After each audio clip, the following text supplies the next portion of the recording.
What's up, everybody? Man, had to literally run to the post office. Man, because they got like this mad construction, man, and it's annoying. But anyway, going to the gym, you know how it is. Man, got the All Might boy on. Let's go. Now for a lesson. Let's go, man. Get motivated. Head to the gym. It helps with your hairline, too. Now, I just made that last part up, but it helps. Go to the gym, y'all. Anyway, wifey just got the second dose of the COVID vaccine, so she's not feeling well.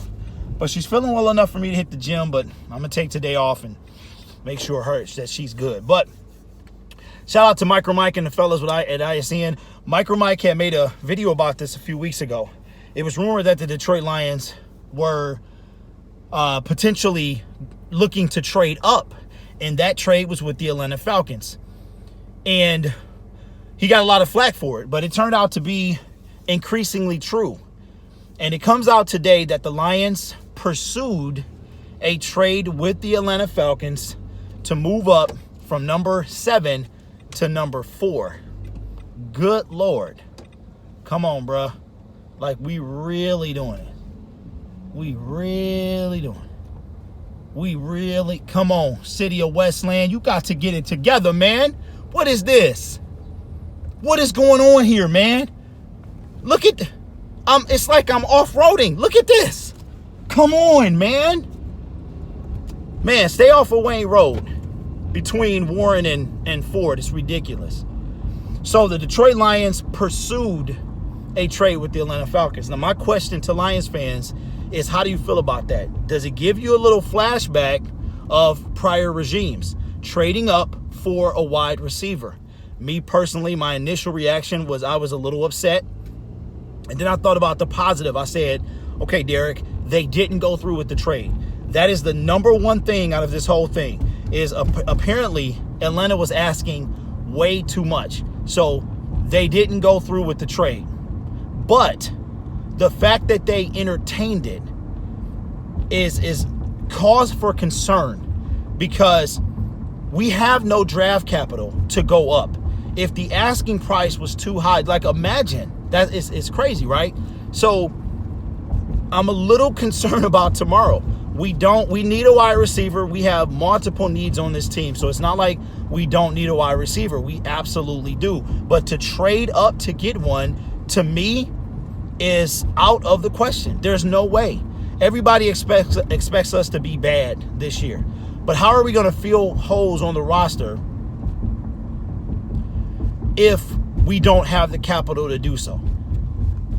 If you got to build through the draft, you've got to have the capital. And in order to get the capital, you have to have draft picks. So you have to be willing. If we traded up to get a Jamar Chase, what would we have to give up? So I'm sure that the specifics will come out after the draft takes place of exactly what the Atlanta Falcons might have been looking for. But it's disappointing, but at the same time, they didn't go through with it. And I feel like prior regimes would have taken this. So leave it in the comments below, man. How do you feel? For me personally, I would prefer a trade back. I would love Jaelan Phillips, even with his concussion history and injury history. I would love Jaelan Phillips, but that's a pipe dream.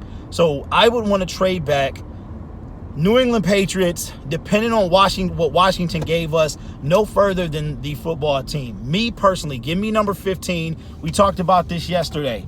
Give me number 15. Give me next year's first. Give me this year's fourth.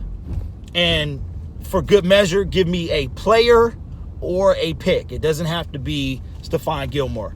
So for me, I'm hoping that the regime was not really entertaining this, and that it was more for draft smokescreen purposes. Because if you think about it, man, all the stuff that they built up, all the hope, and that's one thing. And I know a lot of y'all don't like when you start down in the Detroit Lions, but the reality is they build you up and they let you down. Bob, a lot of us might have been skeptical about Dan Quinn. Then we heard the kneecap speech. Then we like, okay, this guy's different. Then we see the staff that he puts together. Then we're like, okay, we like this guy. You know what I'm saying? We believe in this guy. We want to get behind this guy. him and Brad Holmes, and then all of a sudden to turn around and pull an SOL move, in my opinion, when you're trying to build a team, you're not going to build a team. The Miami Dolphins did not do this, okay? They keep acquiring more capital to be that juggernaut team in the next few years. They're going to be a force to be reckoned with for years to come. I don't see how we're going to trade up and continue to build that draft capital. So let me know in the comments below, man. What do y'all think of the rumor? How do you feel about it? Does it waver? Are you nervous about tomorrow's draft? I'm not nervous because I think they're going to do the right thing, but I really hope it's not trading up is not an option. That's not an option. The only option is to pick at 7 or trade back. So, but do not forget the draft bonanza, man. It's going to be crazy. The 1-year anniversary of Infinite Sports Network. So make sure you guys come check out the draft 3-day event. It's going to start tomorrow night. Festivities will begin at 7 p.m. on Micro Mike's channel. So if you haven't subscribed already, make sure you do that. Hit that notification bell. It will continue the next day. We're going to go live an hour beforehand. I believe that's 7 as well on the Gridiron Blitz, which is here. So ring that notification bell and let's have some fun. Also, Troxel Sports Talk will be on day 3 all day long. So we're going to be there. When you leave and come back, we're still going to be there. And if you have not already, make sure you check out all our videos and subscribe to the channel. But I'm about to go get that workout on, and I will see you in the next video. Peace. Let's go.